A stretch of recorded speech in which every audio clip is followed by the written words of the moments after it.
हमने विस्तार से चर्चा की कि भगवान श्री कृष्ण, इसके दो रूप, एक तो वह रूप वृंदावन में बंशीधारी कृष्ण, जहाँ पर उन्होंने लीला की बाल कृष्ण के रूप में ब्रज में, वृंदावन में। परंतु एक दूसरा रूप जहाँ पर कि वे बाद में आते हैं मथुरा में, और फिर एक राजा के रूप में, शासक के रूप में, एक स्टेट्समैन के रूप में एक अलग रूप आता है। और उन्होंने जिस प्रकार से उस समय के समाज में जिस प्रकार का उन्होंने स्थान ग्रहण किया, किस प्रकार से उन्होंने उस समय के राजाओं को उन्होंने मार्गदर्शन दिया। He was not only king but king maker, राजाओं को बनाते थे। कितने लोग राजाओं को बनाया, कितने राजाओं को उन्होंने मार्गदर्शन दिया। और फिर भी आज के हमारी सभी समस्याओं का समाधान हमें उन्होंने भगवत गीता में अर्जुन के माध्यम से जो मानव जाति को दिया, वह कितना प्रासंगिक है। किसी ने कहा भाई आज भगवत गीता अब इतने सालों बाद भी क्या आवश्यकता है, क्या वो प्रैक्टिकल है? यह जो आध्यात्मिक बातें, ये सब क्या प्रैक्टिकल है? और फिर उसको यही पूछा गया, अच्छा प्रैक्टिकल क्या बोलते हैं, किसको प्रैक्टिकल बोलते हैं? जो हमारे जीवन में फायदा पहुंचाए वही प्रैक्टिकल है। तो आप ये सोचिए कि कोई कंपनी एक प्रोडक्ट निकालती है और ये प्रोडक्ट यदि बेस्ट सेलर होता है तो उसको आप प्रैक्टिकल कहेंगे कि नहीं? अवश्य कहेंगे। मार्केट पे जिसकी वैल्यू होती है उस प्रोडक्ट की, तो उस इंडस्ट्री को, उस प्रोडक्ट को हम अवश्य प्रैक्टिकल करेंगे कि जो इतना बिक रहा है, जिसकी इतनी मांग है, जो बेस्ट सेलर हो गया प्रोडक्ट, तो वह तो प्रैक्टिकल है। इसको तो आप मानते हैं? अवश्य मानते हैं। तो आप ये सोचिए, एक प्रोडक्ट जिसका प्रोडक्शन 3000 साल पहले हुआ, भगवत गीता, उस पुस्तक की आज कितनी एडिशन निकल रही है? करोड़ों करोड़ों पुस्तकें सैकड़ों भाषाओं में आज भी अनुदित होकर रहे। 3000 साल भी, 3000 साल बाद भी उस पर रिसर्च चल रही है। गीता है, management in Gita, management and Gita, management के लोग उस पर रिसर्च कर रहे हैं, फिलोसफी के लोग रिसर्च कर रहे हैं, साइकोलॉजी के ऊपर रिसर्च कर रहे हैं। भगवत गीता का आज भी कितने प्रकार से उसका भाष्य लिखा जा रहा है, कितने प्राचीन लोगों ने भाष्य लिखे। प्राचीन हमारे सभी बड़े बड़े महान पुरुषों ने, आदि शंकराचार्य, रामानुजाचार्य, श्रीधर, इन सब ने तो भागवत उन्होंने तो लिखे ही। अभी भी वो लोकमान्य तिलक ने लिखे, गांधी जी ने उस पर टीका की, और आज भी कितने सारे आधुनिक लोग उस पर अभी भी टिप्पणी कर रहे हैं, भाष्य लिख रहे हैं। तो जो पुस्तक आज इतने सालों बाद भी बेस्ट सेलर है, हर वर्ष रही है, और सारे विश्व में, न केवल भारत में, सारे विश्व में इतनी सारी बिक रही है, इतने सारे एडिशंस हो रहे हैं, तो क्या वो प्रैक्टिकल मैसेज नहीं है? प्रैक्टिकल इसीलिए तो बिक रही है, प्रैक्टिकल इसीलिए तो लोग आज को पढ़ रहे हैं। प्रैक्टिकल है, आज की समस्याओं का समाधान करती है आधुनिक मानवता, इसीलिए तो वो इसकी इतनी डिमांड है, और इसीलिए आज भी उस पर इतनी रिसर्च चल रही है। तो ये भगवान श्री कृष्ण का एक दूसरा रूप, एक वृंदावन में बंशीधारी श्री कृष्ण भगवान प्रेम के अवतार, भक्ति का मार्गदर्शन देते हैं, जो हमें श्रीमद् भागवत में उनका एक रूप मिलता है। और दूसरा रूप उनका मिलता है ज्ञान, भक्ति के बाद ज्ञान का, वो 11 स्कंद में, जिसको कि उद्धव गीता कहा गया। उद्धव से जो संवाद है पूरे ज्ञान से भर। पर यहाँ पर जब वे मथुरा में आते हैं, बाद में राजा बनते हैं वृंदावन छोड़ करके, यह दूसरी लीला कि जहाँ पर कि वे सारे विश्व के पथ प्रदर्शन बनते हैं। ये भगवत गीता का संदेश अर्जुन के माध्यम से सारी मानव जाति को दिया गया, और क्योंकि वो हमारे मानव के सभी हमारी मूलभूत समस्याओं से संबंधित रखता है। भगवान श्री कृष्ण न केवल एक पॉलिटिशियन थे, न केवल एक स्टेट्समैन थे, न केवल किंग मेकर थे, पर ग्रेट साइकोलॉजिस्ट, बहुत बड़े साइकोलॉजिस्ट। वे जानते हैं, मनोवैज्ञानिक हैं, वो जानते हैं मानव मन की समस्याओं को जानते हैं, उनकी समस्याओं का समाधान जानते हैं। तो आज कितने सारे लोग इसका रिसर्च कर रहे हैं कि मैनेजमेंट में यह गीता का क्या योगदान है। श्री कृष्ण भगवान को मैनेजमेंट गुरु के रूप में प्रस्थापित करने वाली भी किताब निकल रही है, मैनेजमेंट गुरु श्री कृष्ण।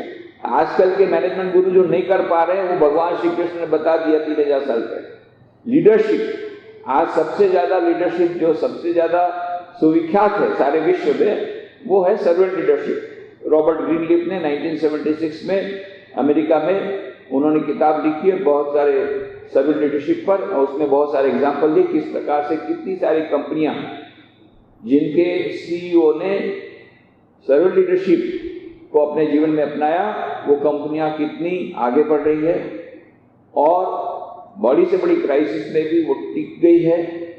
ये सब के उदाहरण उसमें दिए हैं सर्वेंट लीडरशिप के।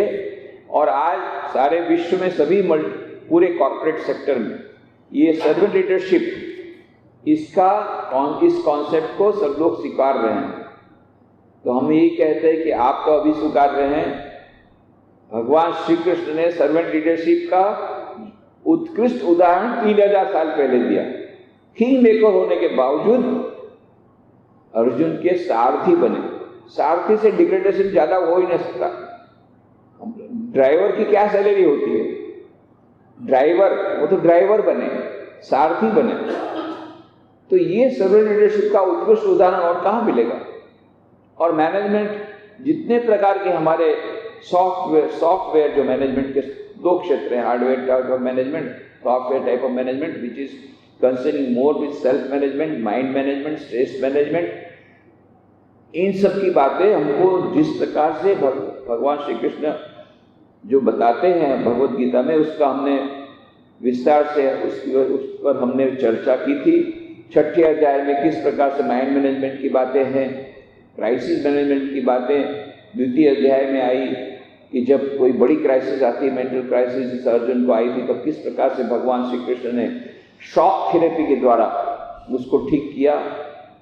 न्यूरोसिस का शिकार हो गया था अर्जुन। ये सब बातें हमने कही। तो कहने का मतलब यह है कि आज भी भगवान श्री कृष्ण का संदेश इतने हजारों वर्षों बाद भी उतना ही महत्व का है, वरन और भी ज्यादा विशेष महत्व का है।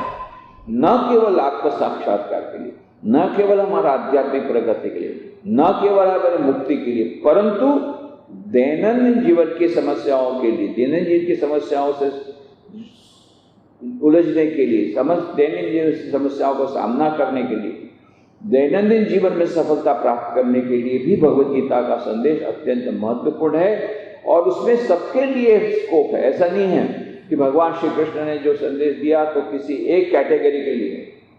भगवान श्री कृष्ण जानते हैं, बहुत बड़े साइकोलॉजिस्ट हैं, कि सभी को सभी प्रकार एक प्रकार का भोजन नहीं होगा। किसी को किसी प्रकार का भोजन चाहिए, किसी को किसी प्रकार का भोजन चाहिए। तो सभी प्रकार का भोजन उन्होंने भगवत गीता में दिया।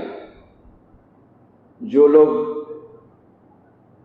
विचारक हैं, ज्यादा अपनी बुद्धि का ज्यादा सहारा लेते हैं, तर्क का सहारा लेते हैं, ज्ञान वाले हैं, तो उनके लिए ज्ञान योग की भी बातें कही। जो लोग अंतर्मुखी हैं और डूबना चाहते हैं उस अंतरात्मा में, उनके लिए ध्यान योग की भी बातें कही।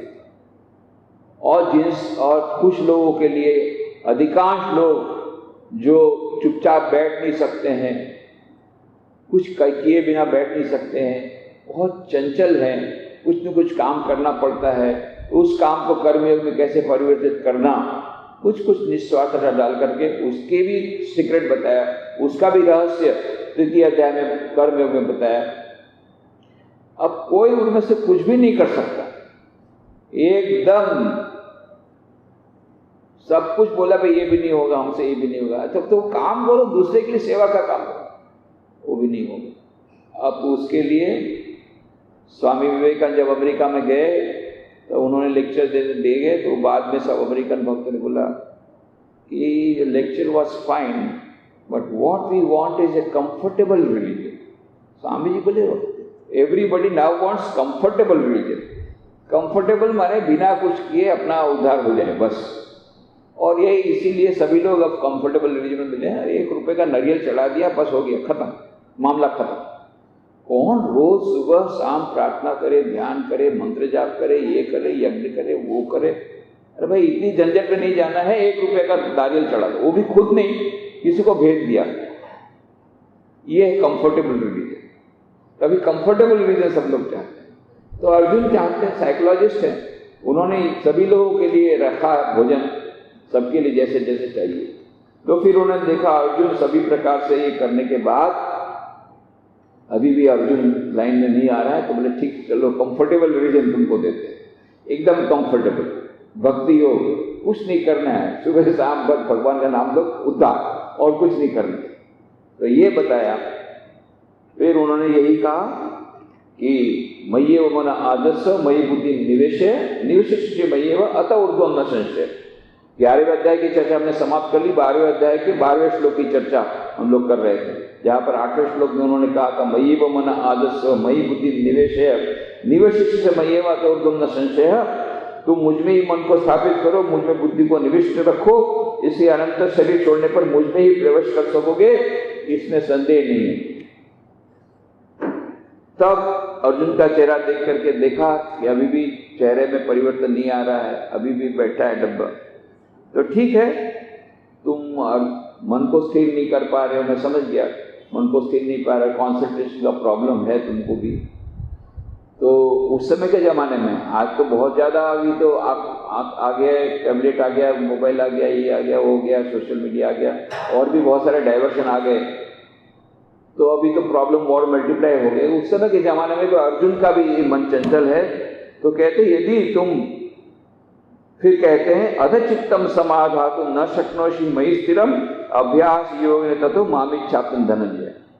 ठीक है, यदि मुझ में मन को स्थिर नहीं रख सकते हो, चलो और इससे अच्छा और ज्यादा कंफर्टेबल रिलीजन, तो अभ्यास योग के द्वारा मुझे पाने की चेष्टा करो।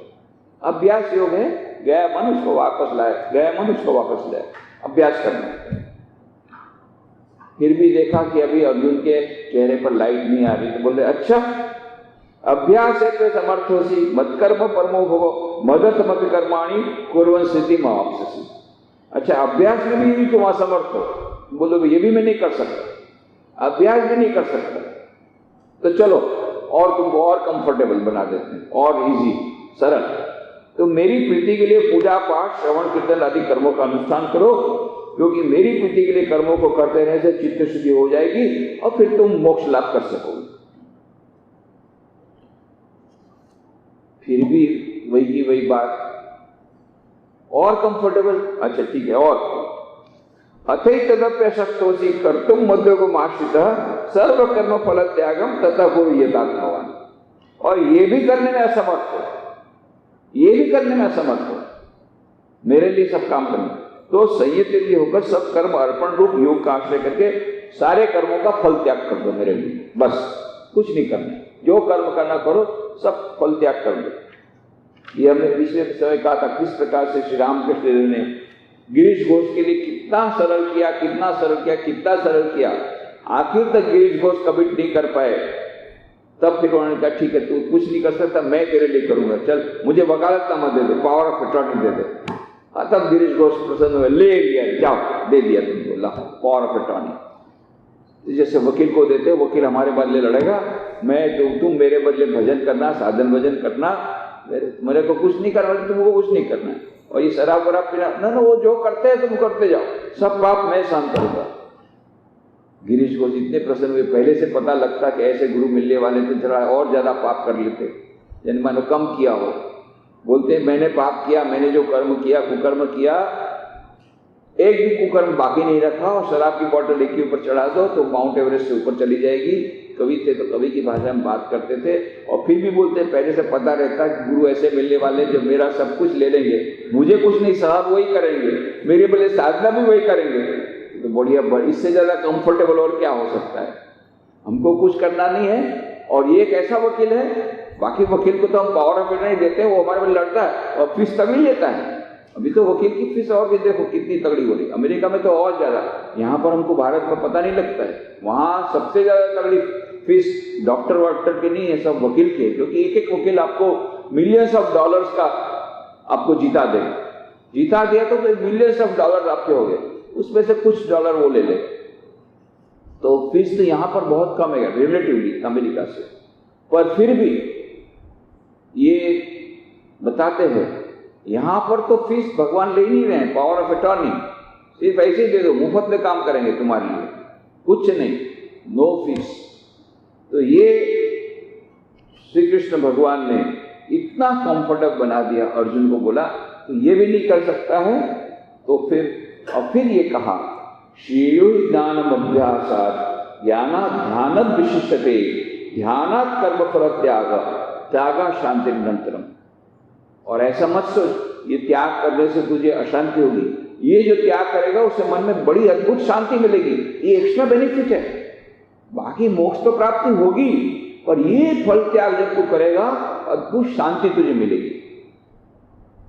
तो अभ्यासात् अविवेक से या यंत्र की तरह अभ्यास की अपेक्षा ज्ञानम ज्ञानी अर्थात शब्द और युक्ति के द्वारा आत्मसृष्टि का रूप परोक्ष ज्ञान श्रेय है, श्रेष्ठ है। फिर ज्ञानात् परोक्ष ज्ञान से ध्यानम निधिध्यासन विशिष्यते विशेष ध्यानात् ध्यान की अपेक्षा कर्मफल त्याग श्रेष्ठ है। त्यागात् अनंतरम शांति ही, कर्मफल के त्याग के बाद शांति मिलती है, परम शांति मिलती है, मुक्ति भी मिल जाती है। इसलिए फल का त्याग कर। फिर भगवान श्री कृष्ण भक्तों के लक्षण बताते हैं कि कौन सा भक्त मुझे प्रिय है। अद्वेष्टा सर्वभूतानां मैत्रः करुणे एव च निर्ममो निरहंकार समदुःख सुखक्षमी संतुष्टः सततं योगी यतात्मा दृढ़निश्चयः मय्यर्पित मनोबुद्धि यो मद्भक्ता समे प्रियः।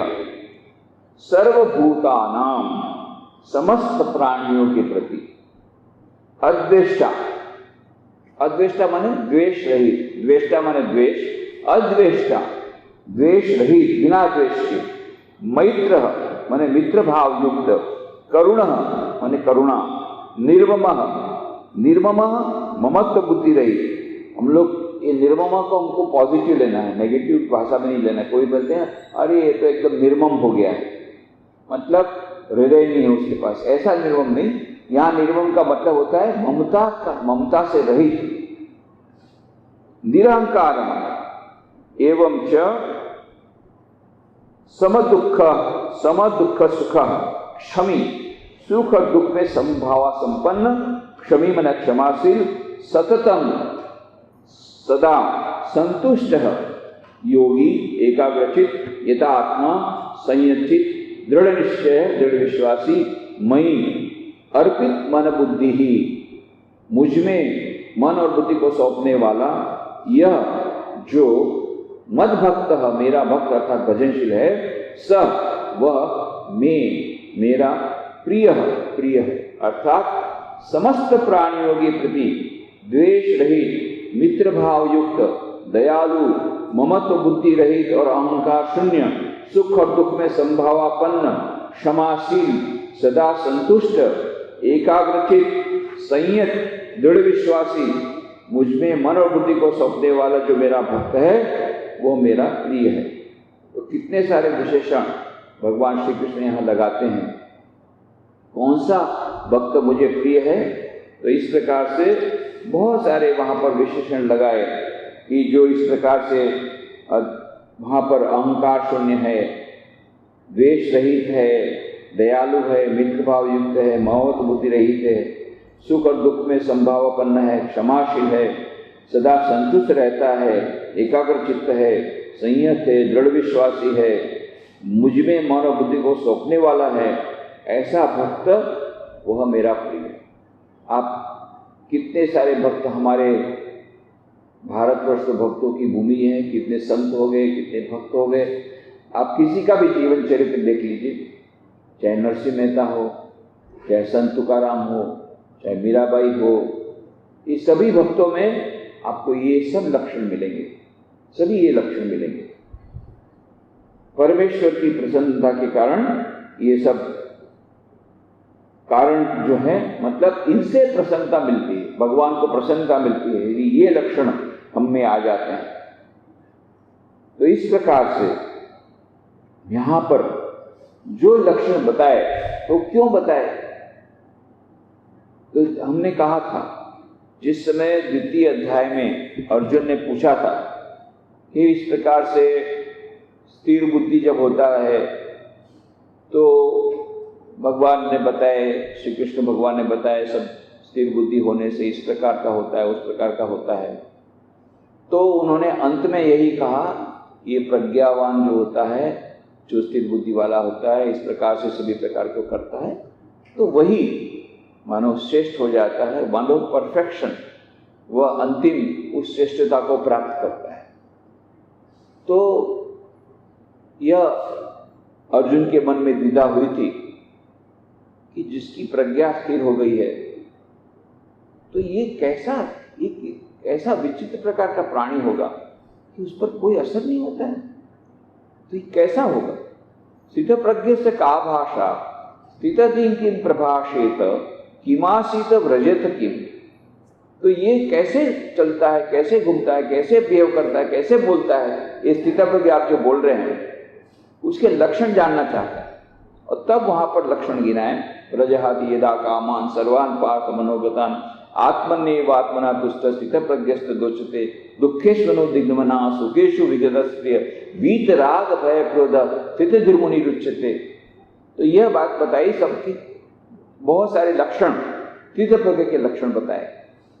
तो ये जो स्थित प्रज्ञ के लक्षण बताए उसका मतलब क्या होता है हमारे लिए, उसका क्या मतलब? हमारे लिए मतलब यही है कि अंत में यदि हम स्थित प्रज्ञ की जो श्रेष्ठता की, आध्यात्मिकता की अंतिम ऊंचाई पर जब हम लोग पहुंचेंगे तो किसको हम लोग जानेंगे कि यह ऊंचाई पर पहुंचा है। तो दो प्रकार के लक्षण बताए, प्रजाहाति यदा कामान सर्वान् पार्थ मनोगता, कि जिसने सभी कामनाओं को त्याग किया है, प्रजाहाति यदा कामान सर्वान् पार्थ मनोगतन आत्मन्येव आत्मना तुष्ट स्थित प्रज्ञस्त दोच्यते, जिसका मन आत्मा के आत्मा बन। तो ये तो मान लो बताया उन्होंने, ये है सब्जेक्टिव टेस्ट कि मुझे पता लगेगा कि मेरे भीतर की सभी कामनाएं वासनाएं चलेगी तो मैं स्थित प्रज्ञ हूं, मुझे पता लगेगा। पर सामने वाले का स्थित प्रज्ञ हुआ कि नहीं वो मुझे कैसे पता लगेगा? तो इसके लिए ऑब्जेक्टिव टेस्ट भी है। दुखेषु दिग्धमना सुखेषु विगतस्त्रिय वीत राग भय क्रोध स्थित दुर्मुनि रुच्यते। तो ये बताया ऑब्जेक्टिव टेस्ट कि दुख से वो विचलित नहीं होता है, सुख में छक नहीं जाता है, काम क्रोध लोभ मोह मद मत्सर का उस पर प्रभाव नहीं पड़ता है। ये है ऑब्जेक्टिव टेस्ट। उसमें उदाहरण भी हमने दिया था किस प्रकार से रामकृष्ण मठ मिशन के 10वें परमाध्यक्ष पूज्य वीरेश्वर जी महाराज को हमने खुद देखा कि किस प्रकार से उन्होंने कितना सारा उन पर क्रोध किसने किया, पर वो एकदम निश्चल बैठे रहे, कोई उस पर प्रभाव नहीं हुआ।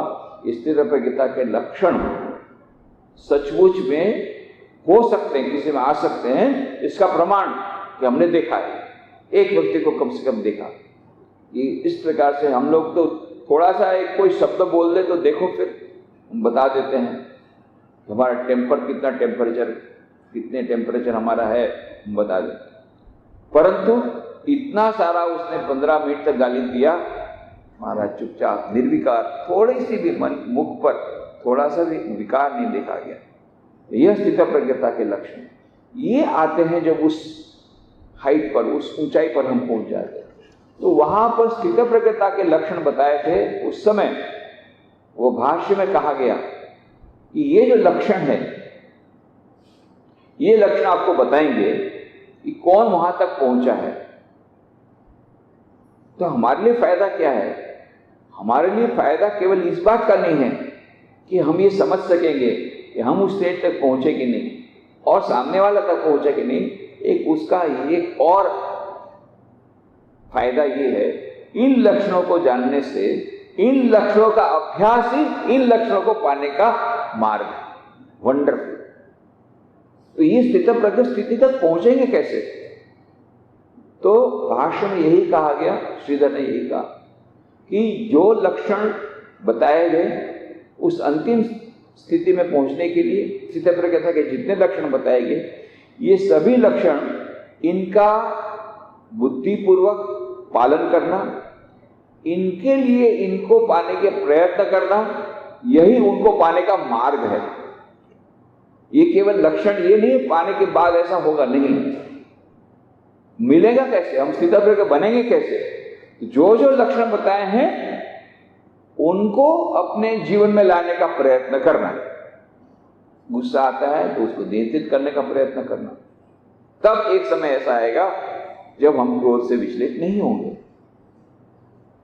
दुख आएगा, उसको सहन करने की शक्ति धीरे धीरे बढ़ाना, तब एक समय ऐसा आएगा दुख से विचलित नहीं होंगे।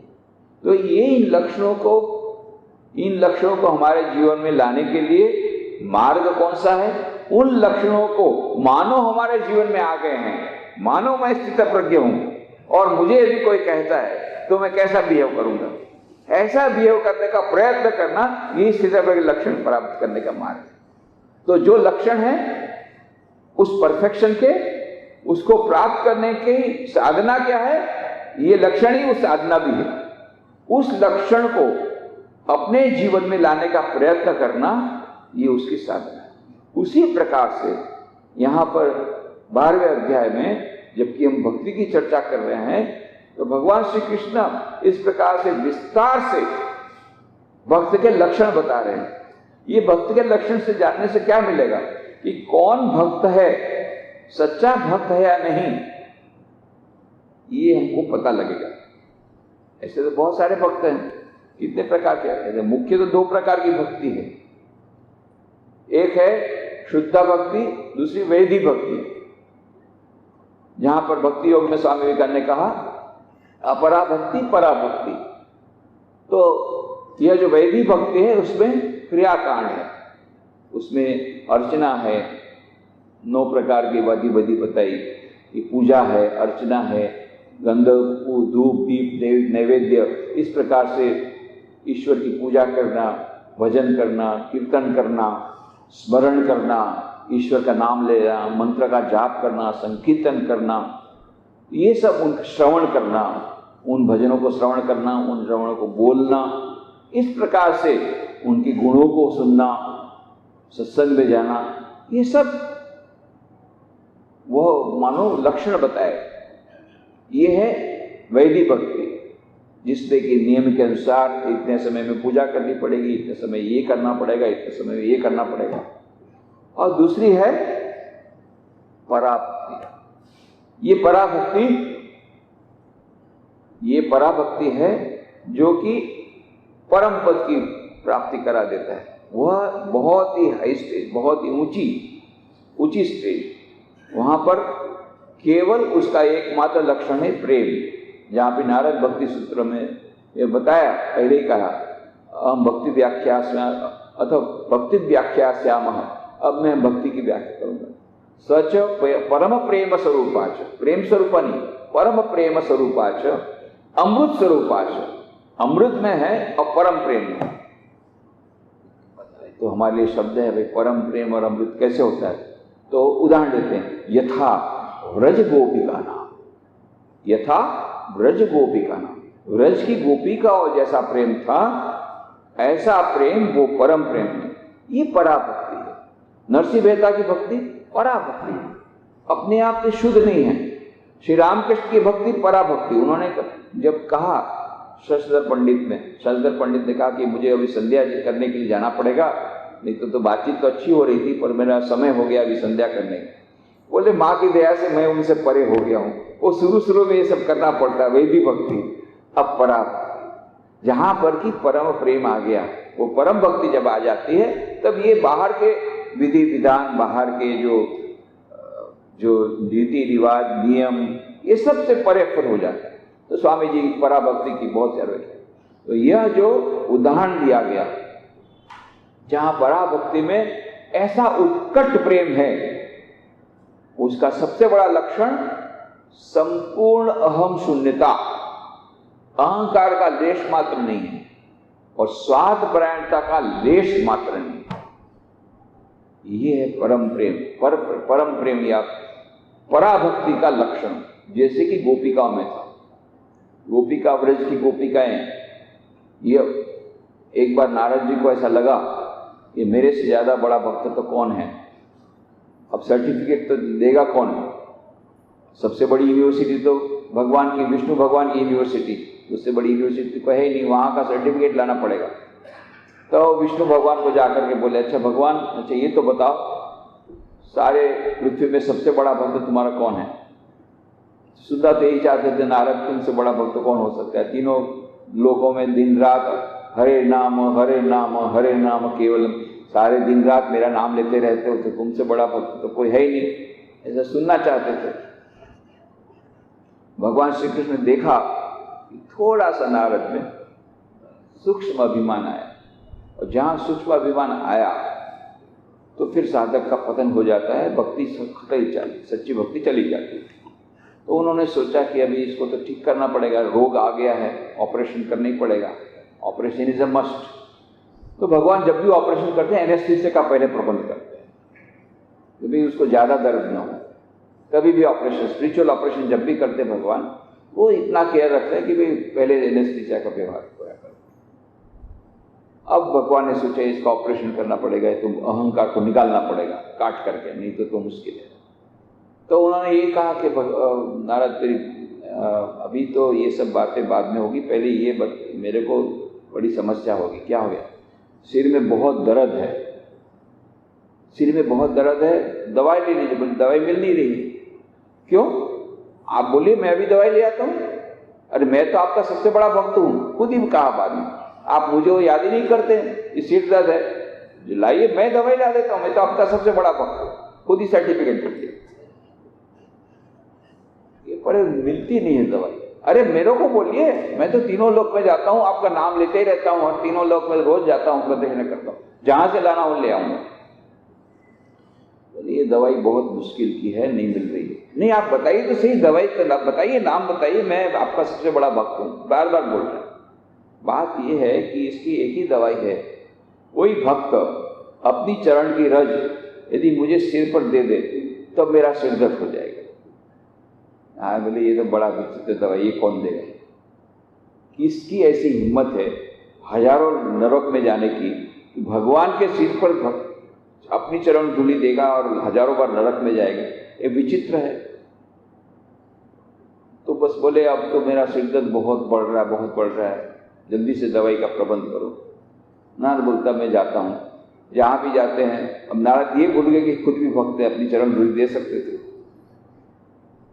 पर वो तो उनको ख्याल ही नहीं आया। दूसरे भक्त की खुद तलाश में जा रहे हैं, कौन बड़ा भक्त है कि जो अपनी चरण की धूलि दे करके नरक में जाएगा।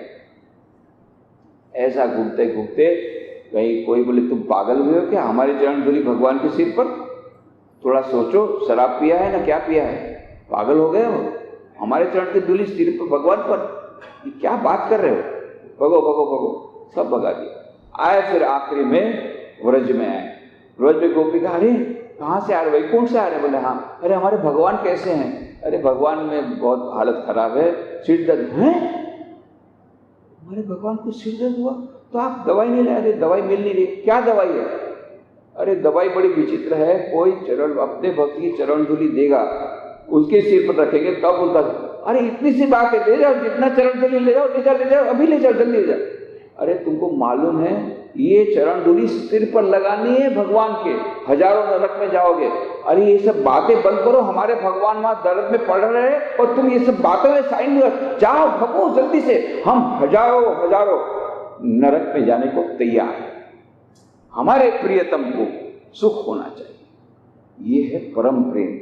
मुझे कुछ भी दुख मिले, जितना दुख मिले, मेरे परम कृपास्पद प्रिय पात्र को दुख नहीं होना चाहिए। उसके दुख को दूर करने के लिए मैं हजारों जन्म में, हजारों जन्मों तक वह हजारों नरकों में जाने को भी तैयार हूं।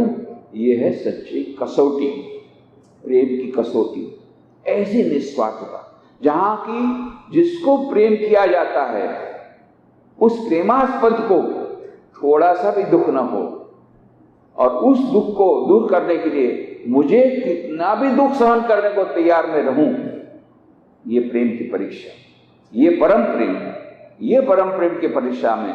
इसीलिए नारद ने कहा, नारद भक्ति सूत्र में यही कहा, सच परम प्रेम स्वरूपाच अमृत स्वरूपाच यथा व्रज गोपी का नाम। ब्रज की गोपिकाओं का जैसा था, ऐसा परम प्रेम हो।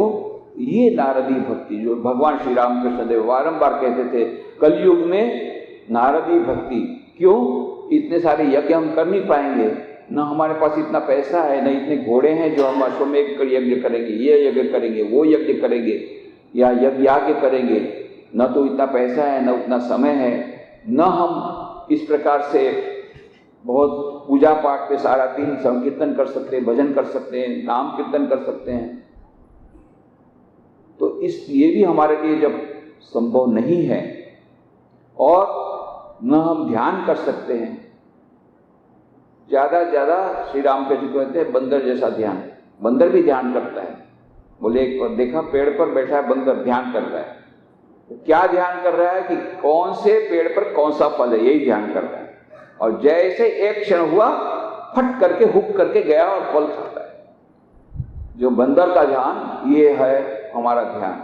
ध्यान हमसे होगा नहीं, इसलिए श्री रामचंद्र देव ने कहा देखो ध्यान नहीं होगा, ज्ञान नहीं होगा, ये ज्ञान नहीं होगा। इसलिए कलयुग में नारदीय भक्ति, जिसमें आपको कुछ नहीं करना है, करना सब उसको करना है, टेंशन सब भगवान को है।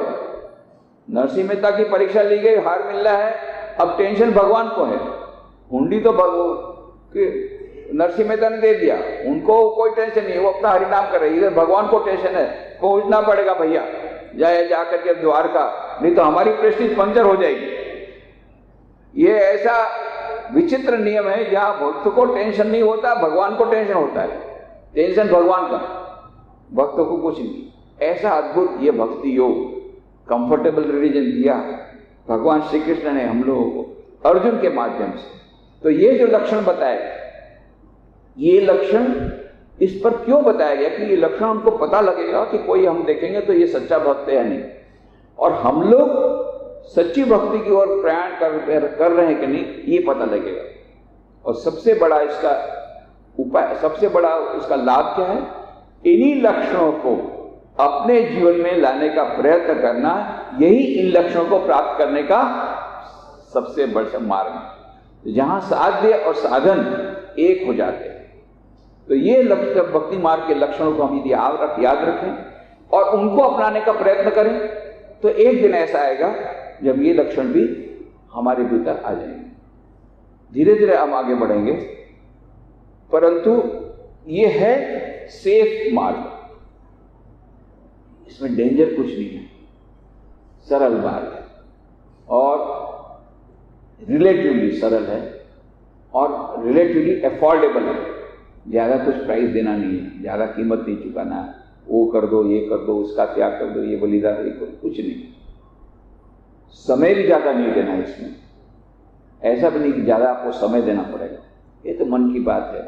और बहुत ज़्यादा कीमत भी नहीं चुकानी पड़ेगी, ऐसा नहीं है कि आपको 10 किलो ही फल देना पड़ेगा।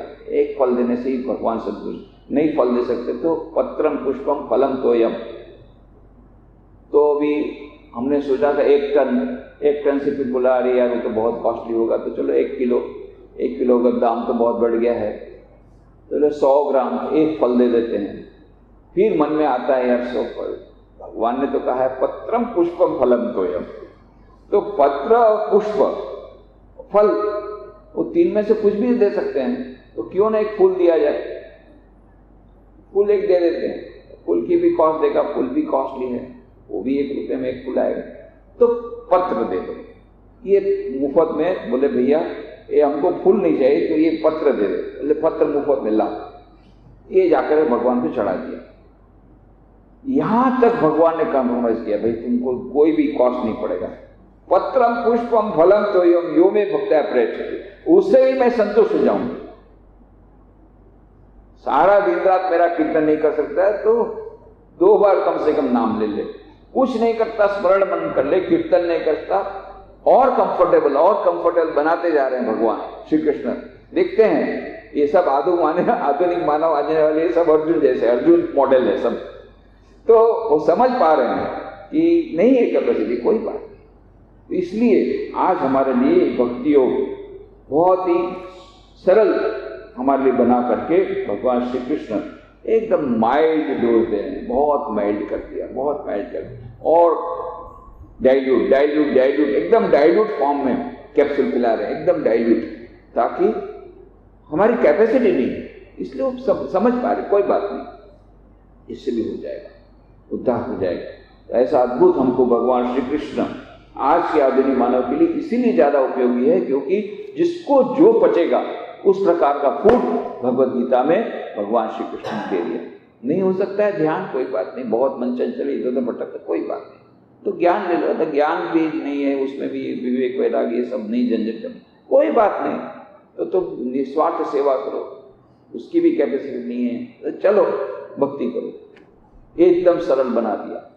तो इसके और भी बाद में बहुत अच्छे लक्षण बताएंगे, और भी लक्षण बताते हैं, भक्त के, सच्चे भक्त के लक्षण बताते हैं।